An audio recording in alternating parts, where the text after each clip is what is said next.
dedicated to the strength of the nation, now heard on more than 1,000 radio stations. Proudly, we hail.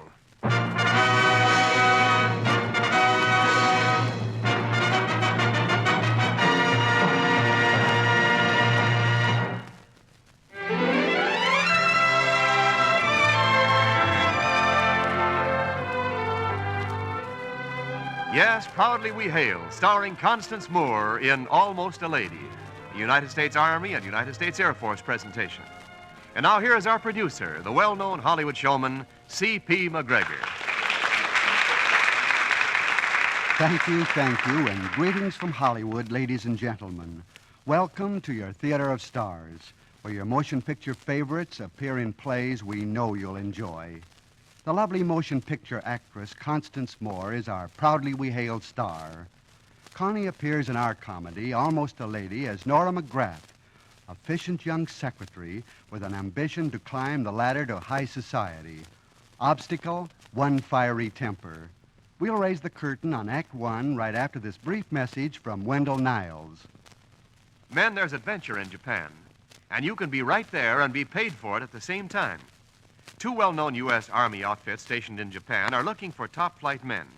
You can enlist directly for either of these divisions. They are the 1st Cavalry and the 11th Airborne. As a member of either of these units, your pay will be plenty high. Take advantage of this now, men. Find out at your local U.S. Army recruiting station if you can qualify. And now, once again, our producer. The curtain rises on Act One of Almost a Lady, starring Constance Moore as Nora McGrath.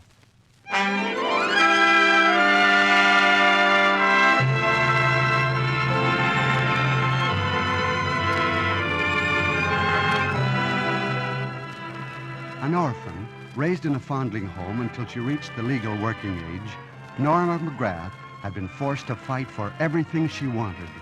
And for as long as she could remember, Nora had had two driving ambitions: to become the best possible legal secretary, a goal she had attained, and to become a lady. Occasionally, Nora's fiery Irish temper ran away with her, and she forgot the latter ambition. So I told the big ape, if I wasn't positively busting with gentility and refinement, I'd spill your front teeth all over this office. Always the lady. So I forgot temporarily. Look, I was plenty fed up with running around that desk. I told him I was hired as a secretary. I'm no babysitter for tired old juvenile delinquents. Oh, I can just imagine how much your boss enjoyed that. Eileen, where do you go to register for unemployment insurance? Well, after all, you can't blame him for firing you, not after that. Well, he didn't fire me. His wife did. Oh. She happened to walk into the office just as I was telling him off. Well, believe me, this running around desks is getting very monotonous. Say, Nora, there's a job open in my office. Oh, thanks, honey.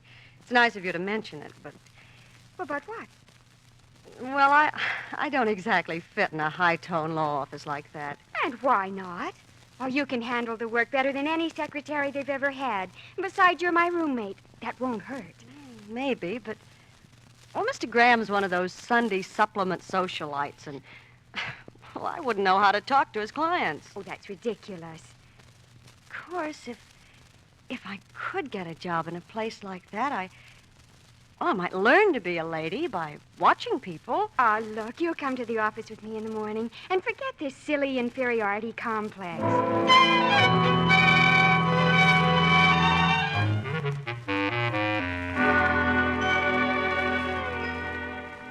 Mr. Graham will see you now, Nora. Oh, gosh, wish me luck. Oh, good luck, Nora, and I'll keep my fingers crossed. Yes? Mr. Graham? Oh, yes. Come on in, Miss McGrath. Thank you. Miss Randall has given you the highest possible recommendation, Miss McGrath. Well, Eileen's a friend of mine, Mr. Graham. Mm-hmm. Tell me about your most recent experience. Mr. Graham, it was awful. I beg your pardon? Well, my boss... Oh, you wouldn't be interested. Well, on the contrary, I'm very interested. Well, my boss was too good a trackman around the office, and, well, I'm just not the athletic type. Did I say something wrong? No, not at all. Why do you think you'd like to work in this office? Well, because I could learn so much. After 8 years' experience? Oh, well, I don't mean about the work. I could do that with my brains behind my back. I mean learn how to talk and walk and wear clothes and, well, you know, act like a real lady. I'm afraid I don't quite follow you. Well, I mean by watching your clients. You're a gentleman. Your clients are a cinch to be ladies and gentlemen. And, well, I'd rather work in this office, Mr. Graham, than, well, anything. I see. Would you be interested in starting on the basis of a 2-week trial? Oh, well, anything you say, Mr. Graham. Could you start today? Just as soon as I get my coat off. Very well, Miss McGrath. Let's get to work, huh? Oh, gosh. You mean that Oh, Mr. Graham. Hey, please, Miss McGrath. Oh, I'm sorry, Mr. Graham. Truly I am. I didn't mean to kiss you. It's just that... Eileen! Such an Was impulsive anything girl. wrong? Anything wrong? Eileen, I'm young. I'm lovely. I'm engaged. On a 2-week trial.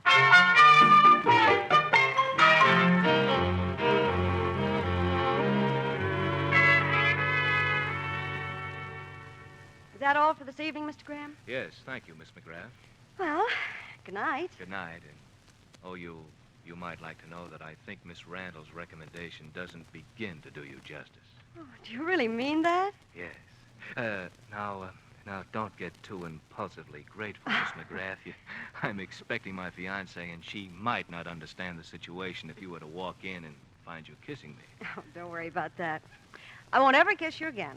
Now, please.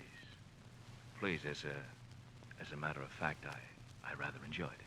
You did? Well, gee, I wasn't half trying. Perhaps some other time, Miss McGrath. Will you file all the papers, Yep. please? Good evening, Veronica. Good evening, Robert. Yikes. I hope I'm not interrupting anything. Why, no. Miss McGrath and I were just finishing for the day. Miss McGrath, I'd like you to meet my fiancée, Miss Williams. Pleased to meet you, I'm sure. How do you do? You're new here, aren't you? Yes, she started this morning. A wonderful, wonderful secretary. I have two. If there's nothing else, Mr. Graham, I'll go now. All right, Miss McGrath, I'll see you in the morning, huh? Good night, Mr. Graham. Good night, Miss Williams. I'm very happy to have met you. I'll bet she's happy to have met me. What do you mean by that, Veronica? What do you think I mean? I don't like the way she looked at you when she said goodnight. You don't like the way any secretary looks at me. And for very good reason. I'll tell you about it someday. In the meantime, darling, I wish you'd find another secretary.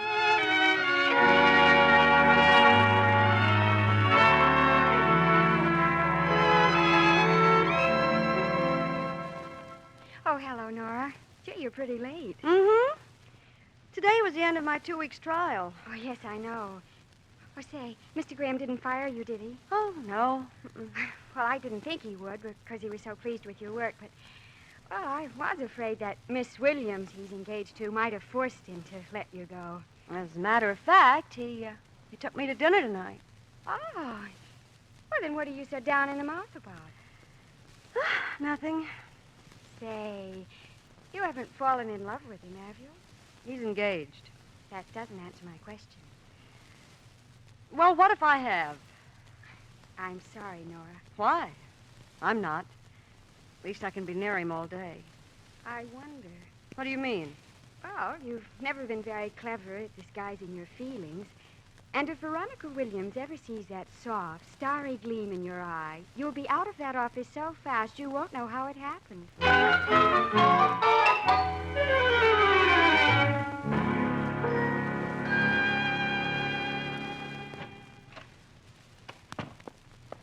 Good morning, madam. May I help you? Perhaps. Are you Nora McGrath? Yes. I thought so. I'm Bob Graham's mother. Oh, I'm pleased to meet you, I'm sure. Why? Well, You're not pleased to meet me at all. You're scared to death. I am not. Why should I be? Well, you shouldn't. I just wondered if you had a temper to go with those eyes. Oh, it'll be the ruination of me. Mr. Graham's in his office with Miss Williams. He doesn't want anybody but... any interruptions, but I'm sure that doesn't include you. I haven't anything important to see him about. Step over there, child, and let me have a look at you.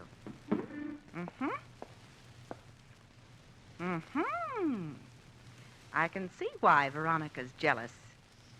What's going on here? That's what I came here to learn. Are you in love with my son? What? Of course not. Liar. Well, what if I am? Doesn't mean anything. He's engaged to Miss Williams. I see. Naturally, you wouldn't try to come between them. Oh, he doesn't even know that I'm alive, except as a secretary. I was a secretary once. So what? Secretary to Bob's father. And he was engaged to another girl when I started to work for him.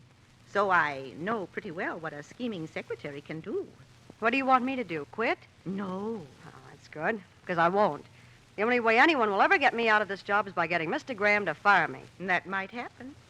I told you Veronica was very jealous. Well, why should she be? Because Bob talks about you so much. He talks about me to her? Well, whenever I'm with them, it seems that most of his conversation begins and ends with, Miss McGrath did this, or Miss McGrath said that. Oh, so that's why she hates me. It helps. Oh, Mrs. Graham, you don't really think it's possible that Mr. Graham could... No, he isn't yet. Oh. At least he doesn't realize it. But he will if you keep your job. Oh. And you've come to ask him to fire me? I came here to look you over. Well? I think you'd make a much better daughter-in-law than that skinny witch he's engaged to. Mrs. Graham! I'm only interested in my son's happiness, Miss McGrath. And I think he'd be much happier married to you. Oh, I'm sure he would. At least I'm sure I would. Why do you think so, Mrs. Graham? Because a blind woman could see that you're head over heels in love with him. And Veronica will never be in love with anyone except Veronica. Do you have any ideas about how I can muscle in, get Bob's interest? Do just exactly what you have been doing. Teach him to depend on you. Mm-hmm. Let him know that you think he's wonderful. Oh, I do. Well, let it show. Oh, but how can I compete with Veronica? Miss Williams. She has position and money, and one of her dresses costs more than my whole wardrobe. Perhaps. But if Bob's half the man his father was, he won't be nearly as interested in dresses as he is in the way they're filled. Yeah, but aside from that... Aside from that, my dear, who cares? Gee, Mrs. Graham, I owe you a lot. But just thinking about being married to... It's like a little glimpse of heaven. It'll be just the opposite if Veronica guesses what you're up to. I don't know just the right words to tell you, Mrs. Graham, but... Well, if Bob should be sucker enough to fall for me, I'll work and study and keep my temper until I'm the gall-darndest lady you ever saw.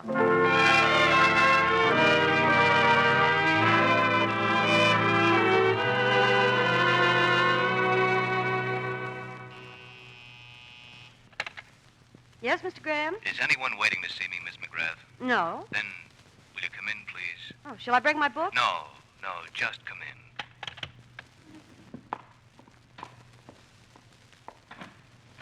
Yes, Mr. Graham? I think this is all very silly, Miss McGrath, but my fiancée thinks it's important, so I tell you, Veronica, the whole thing's ridiculous. Ask her, darling. Oh, all right. Miss Williams seems to think, Miss McGrath, that you... Darn it, Veronica, I can't do it. Then I will. What Mr. Graham is trying to say is that I think you're in love with him, Miss McGrath. I told her it was idiotic, Nora, but I can't... What's idiotic about it? Well, the whole idea... Good heavens, you're not. Apparently, you're the only one who doesn't know it. Now, do you think I was making myself look ridiculous, Robert? I'm afraid not. I'm terribly sorry, Miss McGrath. I'm not. Under the circumstances, I don't believe it would be advisable for you to continue as my secretary. I suppose not. Well, you can't blame a gal for hoping. Goodbye, Nora. Bye. I hope I see you again sometime, Miss Williams. Over on my side of the tracks. And if I do, I'll claw you bald-headed.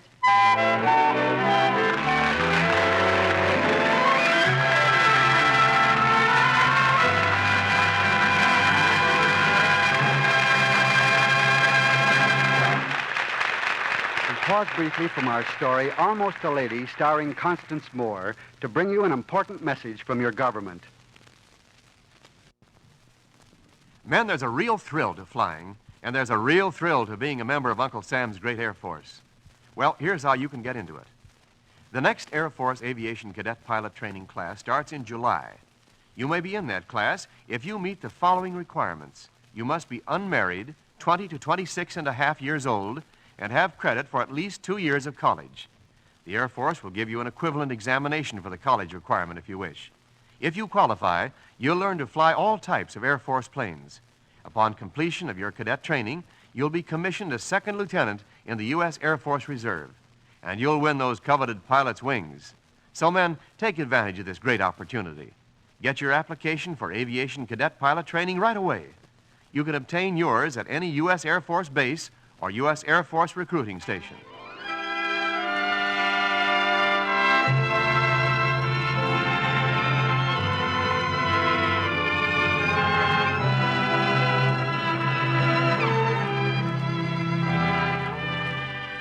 The curtain rises on Act Two of Almost a Lady, starring Constance Moore as Nora McGrath. When Nora admitted that she loved her boss, Bob Graham, Nora lost her job because Bob was engaged to another girl. It's almost a week later, and heartbroken Nora hasn't even tried to find another job. Her roommate, Eileen Randall, has been trying to cheer her up. Oh, I wonder who it is. Well, you might answer and see. I don't want to talk to anybody. You go. Well, of all the lazy... Oh, coming. Good evening, Miss Randall. Why, Mrs. Graham. Is Miss McGrath in? Yes. Won't you come in, please? Thank you. Good evening, Miss McGrath. Good evening. Will you sit down? Oh, thank you. I've just learned that you were no longer Bob's secretary. That's all over. I thought you loved him. I did. Did? All right, I do. Yet you've given him up to Veronica without a struggle. What could I do? I was fired, so I couldn't see him at the office. There's no other way for me to see him. You might have tried to reach me. Thanks, Miss Graham. I fight my own battles. Well, that's a fine quality. But this happens to be my battle, too. Yours? It's not just a question of my son's happiness now, but mine as well. When Veronica Williams walks into my house and right before me tells my son that as soon as they're married, she's going to change everything in that house, it definitely becomes my battle, too. If you'll excuse me, I'll go out for a walk or something. Oh, that's not necessary, Miss Randall. But this is so private. It won't be after tonight. Nora and I are going after that Williams snip, tooth and nail. That is, if you're willing, Nora. Willing? Oh, gee, Mrs. Graham, of course I'm willing, but what can I do? Come out to the house with me. I'm hiring you as my companion, Nora. Companion? Me, a companion for you? Why not? Well, what can we be companionable about? Well, we can always compare our notes as secretaries. Yeah? You know, I've run around a few desks myself. Now, if you'll get your things together, we'll be on our way. The car's waiting.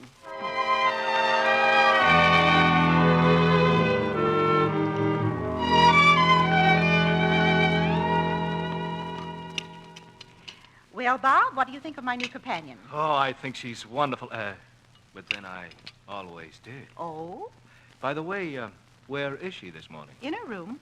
She's not ill, is she? Oh, no. Good morning, Mrs. Graham. Good morning, Mr. Graham. Good morning, Nora. I was afraid you were ill. You were? You were afraid I was ill? Gee, thank you for your concern. Is that right, Mrs. Graham? Well, what's so funny? You. Why don't you be yourself, Nora? You're wonderful enough just as you are. That's the first sensible thing you've said in months. Coffee, Nora. Please. Well, I'd better be running along. You said that before. Well, Goodbye, Mother. Goodbye, Nora. Goodbye, Robert.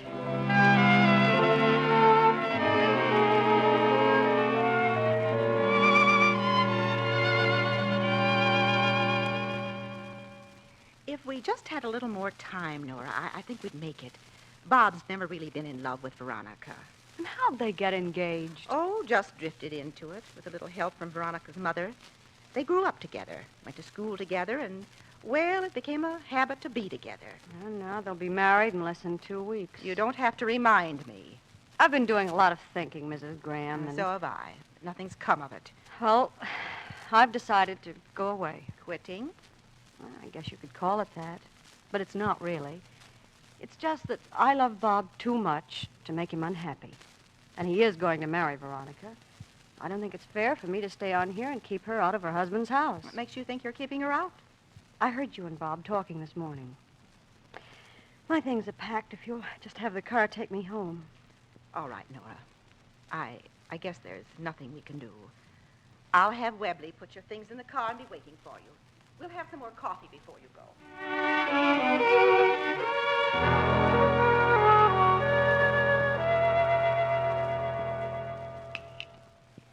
Well, thank you for everything, Mrs. Graham. Oh, you've nothing to thank me for, my dear. Oh, yes, I have. You've taught me to be, well, almost a lady and to keep my temper and... I wonder. But now, Veronica, I've explained to you I've many... listened to enough explanations. I've come here to get some action.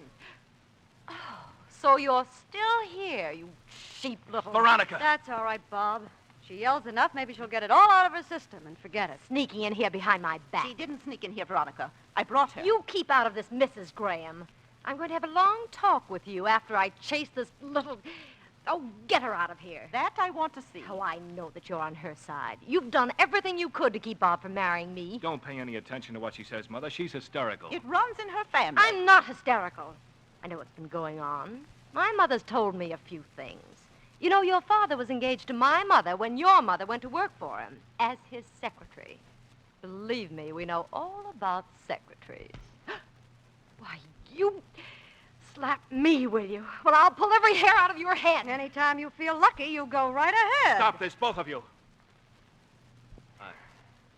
I saw Webley waiting in the car for you, Nora. I think you better go. All right. I'm terribly sorry this happened. So am I, Bob. Terribly sorry. Goodbye. Goodbye, Mrs. Graham.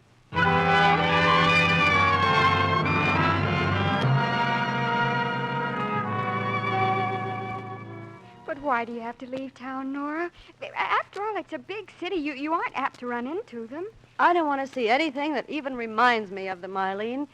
I still love the guy. You mean even after he ordered you out of his house? Oh, what else could he do? Oh, gee, I'm going to miss you, Nora. I'm going to miss you, too, honey. Sorry I ever got you that job in the office. Oh, I'm not. What's that old thing about better to have loved and lost? Well, I've loved. I can't take that away from me. Yeah. Oh, there's the taxi. You got everything? Well, if you'll just help me with the suitcase. All right. We heard you. Just a second. Oh, that hat box, Eileen. Get it, will you? Sure. Oh, this darn suitcase was so heavy I couldn't get to the door. Bob, Yes, Nora. what are you doing here? I came to talk to you about what happened at the house. Why? I was there. Well, after you left, Veronica and Mother and I, we... Gave me a real working over, huh? Will you stop talking and listen? No, why should I? Because I'm trying to tell you something important. You told me all I need to know when you told me to leave. Well, I'm leaving. I'm getting out of town, and furthermore, I don't want to... Oh, now stand still, will you? If I can't keep you quiet any other way, I'll use force. What I came here to tell you is that Veronica and Mother and I all agreed that there was no point in thinking further of our marriage. Now, if I take my hand away, will you listen to the rest quietly? Mm-hmm. All right. Now I'll tell you the rest of it. I love you, Nora. Will you marry me? Oh, Nora, if you don't hurry up and say yes, to help me, I'll hit you with this suitcase. Oh, shut up, Eileen. Bob knows the answer. I just have to take my time, like a lady.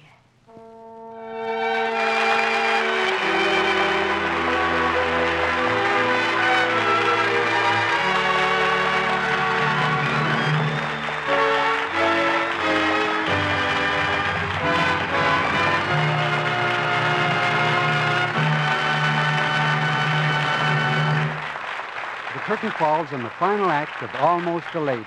Our star, Constance Moore, will return for a curtain call after this timely message from Wendell Niles. High school graduates, what of the future? Have you chosen your career yet? The U.S. Army offers you a mighty fine career. You'll have an interesting job in a field of your own choosing. You'll receive high pay right from the start. You'll have plenty of chances for advancement and security, both during your Army career and afterwards. And you'll be able to go on with your schooling. Many educational opportunities are afforded the soldier through the United States Armed Forces Institute. Remember, too, that as a high school graduate, you can pick the Army technical schooling you want even before you sign up. And that doesn't obligate you to enlist either. So plan your career now. Find out all the opportunities available for you in the Army. The man at your local U.S. Army recruiting station will be glad to talk it over with you. See him at your first convenience. Now back to our star, Constance Moore, and our producer. Ladies and gentlemen, it's time for the curtain call. We'd like to thank Constance Moore for her splendid performance and have you meet our charming star informally. Thank you, C.P. You know, I saw something interesting the other day that concerned you. Yes? It was in the Eddie Cantor's recent picture, If You Knew Susie. Wasn't that flashback something? It was. The idea was to recall vaudeville days. It was the sextet from Lucia number we made 5 years ago with Eddie in show business. That's right. There were you, George Murphy, Joan Davis, and Eddie. Well, the old 5-a-day is history. Don't you believe it, C.P. I just came back from a tour. What were your reactions to those 12 weeks of personal appearances? It was a great experience. I really enjoyed it. Now I know what it means to do 5 shows a day. And what it means to be home. Yes, with my cute family. Yes, little Gina and Michael and... And Johnny, of course. Oh, yes, of course. Husband, actor's agent, part-time architect, and chef, you think? But a gourmet who runs a close second to you in the culinary department. We both like to cook, C.P. Real spicy dishes. In fact, anything with onions and garlic in it. All the time? Well, almost. I understand that your tastes also are the same in music. Yes, indeed. We're record collectors. We collect everything from Khachaturian to Rodgers and Hart, from Beethoven to Benny Goodman. You must enjoy music to appreciate such variety. Well, I think you miss so much limiting your musical taste. We prefer to humor our moods. You know, all music can be enjoyed. Real enjoyment of the theater, radio, motion pictures is an appreciation of comedy as well as drama. And in music, everything... From Bach to boogie. Connie, I want to thank you again for a fine performance. Oh, it was fun, C.P. Now, before I leave, what's the playbill for next week? Next week, we present the story of an ambitious prize fighter, Terry McGee, who mixes modeling and writing with some pretty tough ring opponents. That popular motion picture star, George Montgomery, will be our star who portrays the well-placed Irish self-confidence of Terry in the Manhattan Mauler. Sounds intriguing. I'll be sure to listen. Goodbye, C.P. Goodbye, Connie. Goodbye. Join us next week, won't you, ladies and gentlemen, when we present the exciting drama, The Manhattan Mauler, starring George Montgomery. Until next week, this is C.P. McGregor saying thanks for listening and cheerio from Hollywood.